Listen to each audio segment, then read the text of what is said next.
السلام علیکم، welcome back to my channel. آج ہم جو ہے اپنا باقاعدگی سے پھر سے آغاز کرتے ہیں۔ سوری فار دیٹ کہ بہت زیادہ ٹائم گزر گیا اور کوئی بھی ویڈیو اپلوڈ نہیں کر پائی میں۔ چلیے اب ہم اسٹارٹ کرتے ہیں اپنا ٹاپک۔ مطلب جو ہم نے تختی پڑھی تھی وہ ہماری آدھی ہو چکی تھی، اور جو آدھی ہے وہ نہیں ہوئی تھی۔ مطلب ہماری جو تختی تھی وہ کہاں تک، نون خو سے لے کر تا حا تا تک ہم نے مکمل کر لی تھی۔ اب ہم یہاں سے سٹارٹ کرتے ہیں یا جیم با سے۔ دیکھیے یا جیم با، یہاں سے ہم نے سٹارٹ کرنی ہے۔ تو چلیے تعوذ و تسمیہ سے شروع کرتے ہیں۔ تعوذ، اعوذ باللہ من الشیطان الرجیم، بسم اللہ الرحمن الرحیم، یا جیم با، با خو تا، تا ہا با تا، یا ہا تا تا، نون ہا، ہا یا ہا با، با ہا الف، با ہا میم، دال، ذال، جیم دال، خو ذال، رو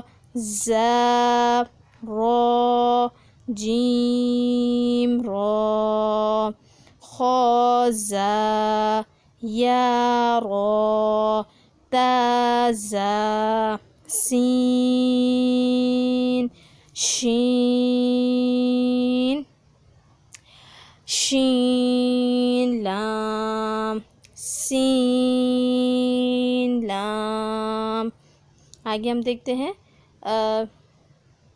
صاد، ضاد، طا، ظا، عین، غین، عین جیم، عین خو، با عین، یا غین، با عین دال، تا غین ذال، فا، قاف، واو، قاف لام، فا واو، قاف واو، نون قاف را، یا فا را، یا فا،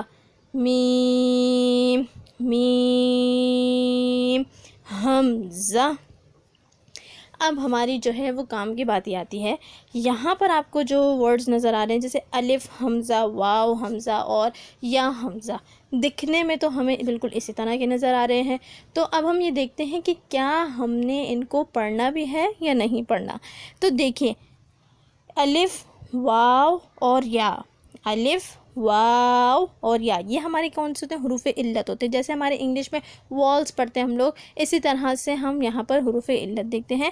اچھا یہاں پہ میں آپ کا ایک چیز پہ کانسیپٹ کلیئر کر دوں کہ ہمارے پاس حمزہ ہوتا ہے نا، دو قسم کے حمزہ ہیں۔ ایک ہمارا حمزہ اصلی ہوتا ہے اور دوسرا مطلب یہ کہ سچویشنل جس کو ہم کہہ دیں، اس طرح کا ہم کنسیڈر کرتے ہیں۔ کس طرح سے؟ ایک ہمارے پاس وہ حمزہ ہوتا ہے جو ہم نے حروف تہجی میں پڑھا ہوتا ہے، جو مطلب جس کے ہم نے شکل دیکھی ہے، وہ ہمارا کیا ہوتا ہے؟ حمزہ اصلی ہوتا ہے۔ اس طرح جیسے ہمارے پاس الف ہے، الف کے اوپر اگر زبر، زیر، پیش، جزم یا تنوین آ جاتا ہے تو وہ جو حمزہ الف ہوتا ہے، الف ہوتا ہے، وہ آپ کا کیا کنسیڈر کیا جاتا ہے؟ حمزہ کیا جاتا ہے۔ تو جو ہمارا حمزہ اصلی ہے وہ حروف تہجی کا ہوتا ہے۔ تو یہاں پر ہمارے پاس الف حمزہ، واو حمزہ اور یا حمزہ، تو اگر الف، واو، یا ان کے اوپر اگر آپ کے پاس حمزہ آ رہا ہے، حمزہ اصلی آ رہا ہے، تو آپ نے الف، واو، یا کو نہیں پڑھنا، وہ آپ کے کیا ہو جاتے ہیں؟ حذف ہو جاتے ہیں، مطلب کہ ختم ہو جاتے ہیں، نہ پڑھنے والے ہو جاتے ہیں۔ تو اس طرح سے ہم اس کو پڑھیں گے، حمزہ، حمزہ، حمزہ۔ آگے دیکھیں، سین، حمزہ لام. تو یہاں تک کی جو ہماری تختی تھی وہ ختم ہو چکی ہے، تختی نمبر 2. اب ہم دیکھتے ہیں ہمارے پاس ہے تختی نمبر 3، جس کو ہم کہتے ہیں حروف مقطعات. جیسے کہ ہم نے حروف تہجی، حروف مرکبات اور حروف مقطعات، تو ان دونوں کا تو ہم نے تعارف دیکھ لیا. اب ہم یہاں پہ دیکھتے ہیں. دیکھیں بیسیکلی جو ہمارے پاس حروف مقطعات ہیں، مقطعات کا مطلب ہوتا ہے قطع کرنا، مطلب کہ یہ نہ مفردات ہوتے ہیں اور نہ ہی یہ مرکبات ہوتے ہیں. اور جو اس کی یہ خاص بات ہے کہ اللہ نے اپنے رسول صلی اللہ علیہ وآلہ وسلم کے درمیان اسے راز رکھا ہوا ہے. ان کو ہم الگ الگ ہی پڑھتے ہیں. جیسے ہم قسم، علم، اس طرح سے نعوذ باللہ معاذ اللہ نہیں پڑھتے ہیں. ہم اس کو کس طرح سے پڑھتے ہیں؟ سین بیم، اس طرح سے. الف لام میم، اس طرح سے پڑھتے ہیں. اور یہ جو ہے ہمارے لوح قرآنی بھی کہلاتے ہیں. اچھا، یہاں پر آپ کو ایک اور چیز کو میں کلیئر کر دوں. جو یہاں پر آپ کو یہ مد نظر آ رہا ہے اس طرح کا، تو یہ جو بیسیکلی یہ والا جو نشان ہوتا ہے، یہ آپ کے پاس کیا ہوتا ہے؟ مد. اس مد کا نام ہے مد متصل. مد متصل اس کو ہم کتنے الف کے برابر کھینچ کے پڑھتے ہیں؟ 5 الف کے برابر اس کو ہم کھینچ کے پڑھتے ہیں. اس کے علاوہ جو آپ کے پاس، جیسے کہ میں یہاں پر دیکھ رہی ہوں الف لام را. اب جو یہ را ہے، را کے اوپر اس طرح سے جو آپ کو شکل نظر آ رہی ہے، وہ کس کی ہے؟ کھڑا زبر. کس کی؟ کھڑا زبر. اور اس کو ہم کتنے الف کے برابر کھینچ کے پڑھتے ہیں؟ 1 الف کے برابر کھینچ کے پڑھتے ہیں. چلیے اب ہم اپنی تختی نمبر 3 کو شروع کرتے ہیں. بسم اللہ الرحمن الرحیم. الف لام میم. اگر آپ کو یہ کنفیوژن ہو رہی ہو کہ ہم 5 الف کے برابر کس طرح سے کھینچ کے پڑھ رہے ہیں، تو آپ نے اپنے جو فنگرز ہیں ان کو پہلے تو اپنا جو ہے ہاتھ بالکل بند کریں، مٹھی بند کر دیں. اس کے بعد جو آپ نے ایک ایک کر کے اپنے فنگر کو نکالنا ہے. اور جیسے اچھا بالکل تیزی سے بھی نہیں، نہ بالکل آرام سے، نارمل جیسے آپ کرتے ہیں. جب میں پڑھوں گی تو آپ اس کی سپیڈ دیکھ سکتے ہیں کہ 5 الف کی مقدار کتنی ہوتی ہے. اگر آپ کو پڑھنے میں تھوڑی بہت بھی کنفیوژن ہو تو آپ اپنی فنگرز کے تھرو پڑھ سکتے ہیں. تو دیکھتے ہیں. الف لام میم. الف لام میم صاد. الف لام را. اگر دیکھیں الف لام میم را کاف ہا یا عین صاد طه طاسین میم طاسین یاسین صاد حامیم حامیم عین سین قاف قاف نون.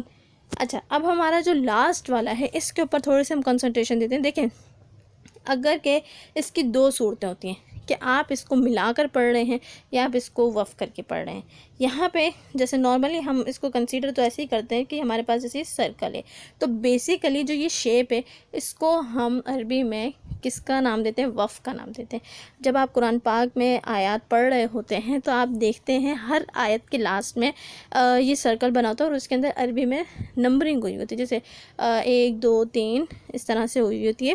تو اس وقت جو ہے ہم وہاں پر رک کر پھر اگلی آیت پڑھتے ہیں. ایسا ہی ہے. تو جو ہم رکتے ہیں اسی کو ہم کیا کہتے ہیں؟ وقف کہتے ہیں. ٹھہر جاتے ہیں وہاں پر. تو یہاں پر جیسے ہم اگر اس کو وقف کر کے پڑھیں گے تو ہم کیا کریں گے؟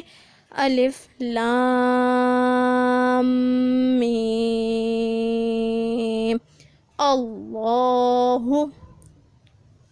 اگر کہ ہم نے یہاں پہ وقف نہیں کیا اور ہم اس کو اس سے ملا کر پڑھ رہے ہیں تو جو یہ میم کی شد ہے یہ کس کے ساتھ مل جائے گی؟ جو ہے اللہ کے نام کے ساتھ. تو کس طرح سے پڑھیں گے اس کو؟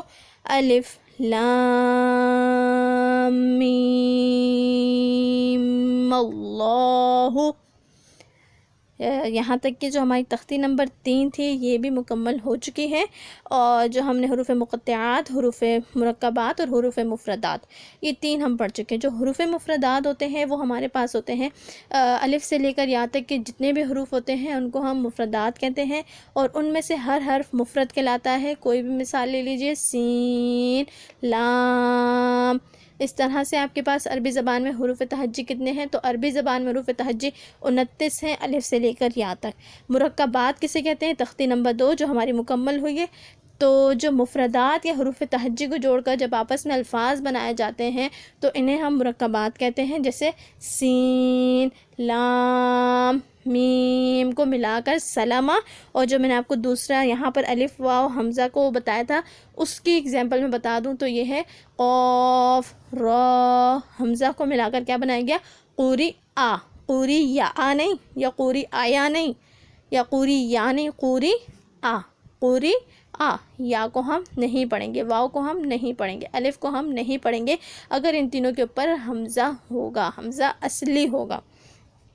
تو چلیے اب ہم اپنے نیکسٹ سیکشن پہ جاتے ہیں۔ ہمارے پاس ہے آسان رہنمائی تجوید، جو ہم بیسیکلی جو ہمارا ایک کانسیپٹ ہے کہ ہم نے جو پڑھنا ہے وہ ہم نے تجوید ہی پڑھنی ہے، اس کو دیکھ لیتے ہیں۔ یہاں پر ہمارے پاس کچھ خاص مخارج ہیں، جیسے ہم ایک مطلب اس سے پہلے بھی ویڈیو میں ہم پڑھ چکے ہیں، شفتان مطلب کہ ہونٹوں سے ادا ہونے والے حروف۔ تو جو یہ حروف ہوتے ہیں بیسیکلی یہ ہمارے پاس ہوتے ہیں با، میم، واو۔ ہونٹ مخرج نمبر 1 کو اگر ہم پڑھتے ہیں تو حروف کے کون کون سے ہمارے پاس؟ با، میم اور واو۔ تو یہ جو با ہے آپ کو یہاں پہ کلیئرلی میں اس کی ڈائیگرامک ریپرزنٹیشن دکھا دیتی ہوں کہ جیسے با ہے، آپ نے دونوں اپنے ہونٹوں کو اس طرح سے ہی ملانا ہے، مطلب جو ہونٹوں کا خشک حصہ ہے اس کو آپس میں ملائیں گے تو آپ کا میم بآسانی ادا ہوگا۔ اس طرح سے آپ کے پاس جو با ہے، با آپ کا کس طرح سے ادا ہوگا؟ جو آپ کے ہونٹوں کے تری والے حصے کو آپ نے آپس میں ملانا ہے۔ یہاں آپ ڈفرینس دیکھ لیں میم اور با کی ڈائیگرامک ریپرزنٹیشن میں، لپس کی ڈائیگرامک ریپرزنٹیشن میں، کہ با کو دونوں جو اس کی تری ہے اس کو ملانے سے اب ہمارا با بآسانی ادا ہو جاتا ہے۔ اسی طرح ہمارے پاس ہے واو، تو ہم نے ہونٹوں کو گول کر کے اگر ادا کریں گے تو ہمارا واو ادا ہو جائے گا۔ اچھا یہاں پر آپ دیکھیے خاص مخرج نمبر 2 جو ہے وہ کون سا ہے؟ حرف فا۔ کون سا ہے؟ فا۔ تو یہاں پر آپ نے کیا کرنا ہے؟ جو نچلے ہونٹ کا اندرونی حصہ اوپر والے سامنے کے 2 دانتوں کے کناروں سے لگے گا، ٹھیک ہے؟ جو نچلے ہونٹ کا اندرونی حصہ ہے وہ آپ کے اوپر والے کے سامنے کے دانتوں کے کناروں سے لگے گا تو آپ کا فا ادا ہوگا۔ اچھا با، میم، واو، فا، یہ 4 حروف جو ہیں وہ آپ کے کیا کہلاتے ہیں؟ ہونٹوں سے ادا ہونے والے حروف ہیں، تو ان کو ہم کیا کہتے ہیں عربی میں؟ شفتان۔ اس لیے ان کو جو ہماری جو ہونٹ ہوتے ہیں ان کو عربی میں ہم شفتان کہتے ہیں، اسی لیے ان حروف کو ہم حروف شفویہ کہتے ہیں۔ تو یہاں تک کہ کلیئر ہو گیا ہوگا۔ نیکسٹ سلائڈ پہ دیکھتے ہیں کہ ہمارے پاس اس زبان کے مخارج سیکھنے کے لیے ضروری ہے کہ زبان اور دانتوں کی ترتیب بھی سمجھی جائے۔ تو سب سے پہلے ہم دیکھتے ہیں کہ زبان میں مخارج کے اعتبار سے زبان کو 5 حصوں میں تقسیم کیا گیا ہے۔ سب سے پہلے جو ہے ہمارے پاس ہیں زبان کی نوک، مطلب راس اللسان کہتے ہیں اس کو، اس سے مطلب 3 مخارج اور 9 حروف ادا ہوتے ہیں۔ اسی طرح سے ہمارے پاس زبان کا جو درمیانی حصہ ہے وسط اللسان، جیسے ہم ڈائیگرامک ریپرزنٹیشن میں دیکھ سکتے ہیں وسط اللسان، اس کا مطلب ہے کہ جو زبان کا درمیانی حصہ ایک مخرج اور 3 حرف سے ادا ہوتے ہیں۔ اس طرح ہمارے پاس زبان کی جڑ مطلب اقصی لسان 2 مخارج اور 2 حروف ادا ہوتے ہیں۔ زبان کا جو موٹا کنارہ ہے حرف لسان، اس سے 1 مخرج اور 1 حرف ادا ہوتا ہے۔ اس طرح زبان کا جو باریک کنارہ ہے مطلب طرف لسان، اس سے 3 مخارج اور 3 حروف ادا ہوتے ہیں۔ یہاں پر آپ دیکھ سکتے ہیں یہ آپ کی زبان کی جڑ، زبان کا بیچ کا حصہ، زبان کی نوک اور زبان کا جو ہے بالکل پتلا کنارہ اور زبان کا موٹا کنارہ، یہ آپ دیکھ سکتے ہیں۔ اب ہم دیکھتے ہیں یہاں پر جو دانت ہیں انسانی منہ کے اندر جو ہیں وہ ہمارے پاس جو دانت ہیں وہ 32 دانت ہوتے ہیں، جن میں 12 دانت اور 20 داڑیں ہوتی ہیں۔ اچھا تو دانتوں کے 3 نام ہیں۔ سامنے کے 4 بڑے دانت جو ہوتے ہیں وہ آپ کے پاس کیا کہلاتے ہیں؟ ثنایا، مطلب ثنایا، وہ اوپر کے دانت جو ہوتے ہیں دو اوپر کے، ان کو ہم کہتے ہیں ثنایا علیا، جو دو نیچے کے ہوتے ہیں ان کو ہم کہتے ہیں ثنایا سفلا۔ اس کے علاوہ ثنایا کے ساتھ ملے ہوئے 4 دانت، 2 اوپر 2 نیچے، اور ان کو کاٹنے والے دانت کیا کہلاتے ہیں؟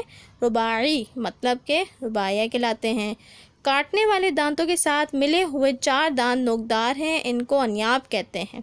ابھی جب ہم نیکسٹ سلائیڈ میں دیکھیں گے تو ہماری جو ڈائیگرامک ریپرزنٹیشن ہوگی وہ اس کو کلیئر کر دے گی۔ اچھا، یہاں پر دیکھیے داڑیں بھی ہمارے پاس 3 قسم کی ہوتی ہیں، جیسے کہ نوکدار دانتوں کے ساتھ دائیں بائیں اوپر نیچے کی 4 داڑیں جو ہنستے ہوئے دکھائی دیتی ہیں، ان کو ہم ضواحک کہتے ہیں۔ جو ضواحک کے ساتھ 3 دائیں بائیں اوپر نیچے کے کل 12، مطلب جو ہماری غذا پیسنے والی، جب ہم کھانا کھاتے تو وہ کہتے ہیں گرینڈ ہو جاتا ہے، تو وہ جو غذا پیسنے والے داڑیں ہیں وہ ہماری کیا کہلاتی ہیں؟ طواحن۔ اس طرح سے بالکل آخر میں اوپر نیچے 4 داڑیں کیا کہلاتی ہیں؟ نواجذ۔ اس کے ہم دیکھتے ہیں جس کو ہم عام طور پہ کیا کہتے ہیں؟ عقل داڑھ بھی کہتے ہیں، وہ کہلاتی ہیں۔ نیکسٹ سلائیڈ میں ہم دیکھتے ہیں جو ہم نے ثنایا علیا، دیکھیے ایک ہمارے پاس جو یہ ڈائیگرامک ریپرزنٹیشن ہے یہ آپ کو کیا بتا رہی ہے؟ یہ آپ کے پاس جیسے آپ کا منہ ہے، ماؤتھ، اس کا آپ کا ایک باٹم اور ایک ٹاپ، تو جو ہمارا ٹاپ ہے اس میں ہمارے پاس کیا ہے؟ انیاب، یہ 2 دانت کون سے ہیں؟ انیاب۔ اس طرح سے آگے ہمارے پاس ہے رباعی اور ایک ہے ثنایا علیا۔ اس کو میں آپ کو دکھا دیتی ہوں، یہ 2 دانت ہیں، یہ آپ کی کیا ہیں؟ انیاب۔ اس طرح سے جو آپ کے پاس یہ 2 دانت ہیں یہ آپ کے پاس کیا ہیں؟ رباعی۔ اس طرح سے جو آپ کے پاس یہ 2 دانت ہیں یہ آپ کے پاس کیا ہیں؟ ثنایا علیا۔ یہ جو آپ کے پاس یہ اور یہ 2 آپ کی کیا کہلاتے ہیں؟ ضواحک۔ آپ کے پاس یہ جو باقی یہ سارے دانت ہیں، یہ جو یہ 3 اور یہاں سے یہ 3، یہ آپ کے پاس کیا ہیں؟ طواحن، ٹھیک ہے۔ اس طرح سے اگر آپ اس کو آگے دیکھیے، یہ جو آپ کے پاس بالکل سائڈ پہ ہمارے جو ماؤتھ کے لاسٹ میں ہوتے ہیں یہ والے آپ کے پاس کیا کہلاتے ہیں؟ نواجذ۔ اور اب ہم باٹم پہ جا کے دیکھتے ہیں تو بالکل وہی سیم ریپرزنٹیشن جو ڈائیگرامک تھی وہ بالکل اسی کے سیم ہے، ویسے ہی طواحن، ضواحک اور جو ثنایا علیا تھے، اور باٹم پہ آپ کے پاس کیا ہو جائیں گے؟ ثنایا سفلا اور رباعی اور انیاب ہو جائیں گے۔ اچھا، اب ہم چلتے ہیں اپنی نیکسٹ سلائیڈ پر، تو وہاں پر ہم دیکھتے ہیں کہ جو ہماری ابتدائی دینیات ہیں وہ سٹارٹ ہو جاتی ہے، جو ہمارا پارٹ 3 ہے۔ اس میں ہم کیا پڑھتے ہیں؟ کچھ دعائیں، کلمے، سب چیزیں ہم دیکھتے ہیں۔ تو چلیے دیکھتے ہیں کہ ہم نے ایمان مفصل، ایمانیات میں ایمان مفصل ہم نے پڑھ لی تھی، جو کہ ہمیں عقائد کے بارے میں بتاتی ہے کہ ہم نے کن چیزوں پر ایمان لانا ہے۔ اب ہم یہاں پہ ایمان مجمل کے بارے میں پڑھ رہے ہیں۔ تو یہ ایمان ہے، مطلب ایمان مجمل مطلب کہ آپ نے ایمان کس پہ لانا ہے؟ مجمل کا بیسیکلی مینز ہوتا ہے کہ جیسے صفات سے، تو یہ ہے کہ یعنی خوبصورت نام ہو اللہ تعالیٰ کے، اللہ تعالیٰ کے جمیل یعنی خوبصورت نام ہے۔ اسماء اور صفات جو ہیں ان کے بارے میں ہم پڑھ رہے ہیں۔ تو دیکھیے ایمان مجمل میں بھی بسم اللہ الرحمن الرحیم، ایمان مجمل، آمنتو، آمنتو کا مطلب ہوتا ہے کہ میں ایمان لایا، باللہ اللہ پر، کما جیسا کہ، ہوا وہ، باسمائہ کس کے ساتھ ہے؟ اپنے ناموں کے ساتھ ہے، وصفاتہ اور اپنی صفتوں کے ساتھ ہے، وقبلتو۔ اب جو یہاں پر وقبلتو کا مطلب کہ آپ نے قبول کیے، جمیعہ مطلب تمام، احکامہ مطلب کہ تمام جتنے بھی احکام مطلب حکم ہیں، اقرار اور آپ اقرار کر رہے ہیں، اقرار کرنا، باللسانی زبان سے، وتصدیق اور تصدیق کر رہے ہیں، بالقلب یعنی قلب سے۔ تو آمنت باللہ کما ہوا باسمائہ وصفاتہ وقبلت جمیع احکامہ اقرار باللسان وتصدیق بالقلب، یعنی کہ ترجمہ، میں ایمان لایا اللہ پر جیسا کہ وہ اپنے ناموں اور صفتوں کے ساتھ ہے، اور میں نے اس کے تمام احکام قبول کیے، زبان سے اقرار کرتے ہوئے اور دل سے تصدیق کرتے ہوئے۔ تو اگر ہم تھوڑا سا ریکیپ دیکھ لیں تو ہم نے اپنے حروف مفردات، حروف مرکبات اور اس طرح سے حروف مقطعات یہ ہم نے مکمل کر لیے ہیں. اور اس کے علاوہ ہمارے پاس جو تھوڑی اس کی ہم نے گرامر دیکھی تھی وہ بھی ہو چکی ہے. آج ہم نے شفتین اور حروف شفویہ کے بارے میں ڈیٹیل سے پڑھا ہے. اس کے علاوہ زبان، دانت و داڑوں کے بارے میں پڑھا ہے. اور یہاں پر ہم نے ایمان مجمل بمعاد ترجمہ کے ساتھ پڑھا ہے. اگر کہ آپ کو میری ویڈیوز اچھی لگتی ہیں تو آپ اس کو لائک کریں، شیئر کریں اور مجھے کمنٹ باکس میں بتائیں کہ آپ کو کس چیز میں ڈیفیکلٹی ہو رہی ہے، کون سی ایسی چیز ہے جو اچھی بھی لگ رہی ہے اور کون سی ایسی چیز ہے جو آپ کو سمجھ میں نہیں آ رہی ہے. تو میری ویڈیوز دیکھتے رہیں اور صدقہ جاریہ سمجھ کے ان کو ضرور شیئر کیجیے گا. Keep watching, stay safe, stay home. اور اگلی ویڈیو میں انشاءاللہ ملتے ہیں اپنی اگلی تختی کے ساتھ. تب تک کے لیے اپنا خیال رکھیے گا. ملتے ہیں ہم اپنی نیکسٹ ویڈیو میں. Thank you for watching every one. اتنا ٹائم دینے کا آپ کا بہت بہت شکریہ. اللہ حافظ.